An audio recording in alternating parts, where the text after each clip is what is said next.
Pak, kita sudah mencoba segala cara untuk mengobati Pangeran Al-Walid. Kita juga udah nunggu lama, sampai 1 dekade, tapi masih juga nggak ada kemajuan. Kondisi otak Pangeran Al-Walid sudah sangat parah, Pak. Saran kami, sebaiknya Bapak mulai mempertimbangkan untuk mencabut semua alat penunjang hidupnya Pangeran. Ikhlaskan dia pergi. Mungkin memang sudah waktunya dia pulang ke Sang Pencipta. Dengar itu gimana nggak remuk hati Pangeran Khalid, Wak. Pangeran Khalid pun merenung lah di situ. Emang aku ini siapa? Aku cuma manusia. Kenapa harus aku yang menentukan kapan anak aku berpulang? Yang punya hak untuk menentukan hidup dan matinya seseorang itu cuma Allah. Kalau Allah mau anakku mati dalam kecelakaan itu, pasti sekarang dia sudah dikubur. Bukan lagi di rumah sakit. Jadi selagi Allah masih memberinya nafas, aku akan tetap menjaganya. Gitu katanya. Aduh, merinding aku. Nah, dari situ Pangeran Khalid pun tegas menolak saran dokter tadi, Wak. Dia mau anaknya tetap dirawat seperti biasa. Pangeran Khalid pun rutin itu menjenguk anaknya, menceritakan banyak hal seolah-olah Pangeran Al-Walid mendengar dan juga pastinya membaca Al-Quran setiap hari di samping Al-Walid. Coba kalian perhatikan selimut ini, Wak. Betul kan? Ada tulisan "We love you Didi" di selimut itu.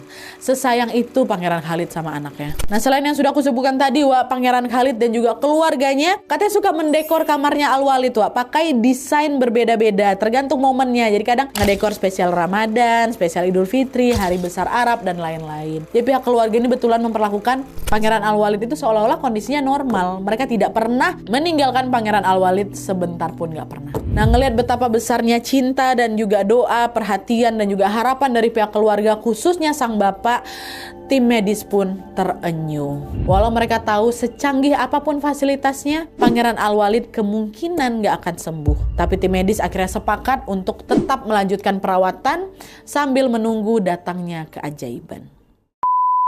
Nah, adalah tuh kan, tahun demi tahun pun berganti, tim medis pun terus bereksperimen dan mencoba berbagai metode untuk bisa membangunkan sang pangeran tidur ini. Sampai akhirnya pada tahun 2019, sebuah keajaiban tiba-tiba terjadi. Dimana pada saat itu, setelah koma kurang lebih 14 tahun, Wak, untuk pertama kalinya Pangeran Al-Walid terlihat menggerakkan kepalanya ke kanan dan ke kiri. Momen ini tanpa sengaja direkam sama sepupunya yang bernama Irma Talal. Bukan Irma, maaf, Rima Talal, pas lagi ngejenguk Al-Walid. Nah, video itu pun diupload ke X dengan caption, "Yang maha menjaga, maha kuasa, maha pengasih, lagi maha penyayang, Al-Walid bin Khalid menggerakkan kepalanya ke dua arah.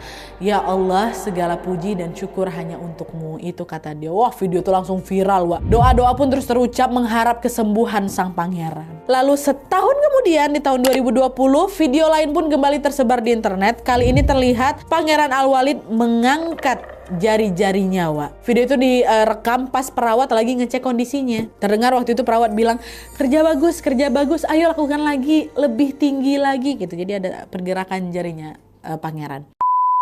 Nah, adanya gerakan-gerakan tadi membuat keluarga makin yakin kan kalau Pangeran Al-Walid sebentar lagi pasti sembuh. Tapi ini nih, Wak, sedihnya. Pas dokter ngecek lebih detail, dokter pun mengkonfirmasi kalau semua gerakan tadi itu ternyata cuma refleks, Wak. Gerakan tanpa sadar yang muncul tanpa dikendalikan pikiran. Jadi ini tuh bukan tanda-tanda kalau Pangeran Al-Walid akan segera bangun, bukan. Gerak refleks semacam ini memang mungkin terjadi pada pasien PVS macam Pangeran Al-Walid.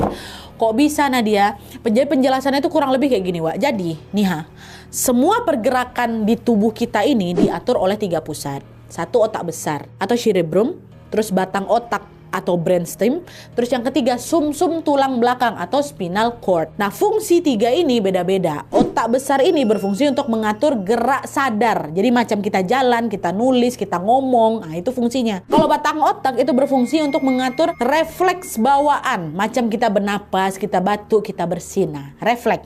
Sedangkan sumsum tulang belakang ini berfungsi mengatur gerak refleks cepat. Contohnya, tangan kalian lagi kebakaran, kalian bakal refleks narik tangannya menjauh dari sumber api. Nah, kayak gitu. Nah, di kondisinya Pangeran Al-Walid tadi, Wak, dokter bilang kalau gerakan-gerakan yang sempat terekam di video-video tadi itu adalah refleks yang diatur sama batang otak atau sumsum tulang belakang, bukan otak besar. Jadi meski badannya bergerak, Pangeran Al-Walid ini tetap tidak tahu kalau dia melakukan itu. Refleks itu tandanya dia masih belum sadar dari koma. Fakta itu tentunya mematahkan harapan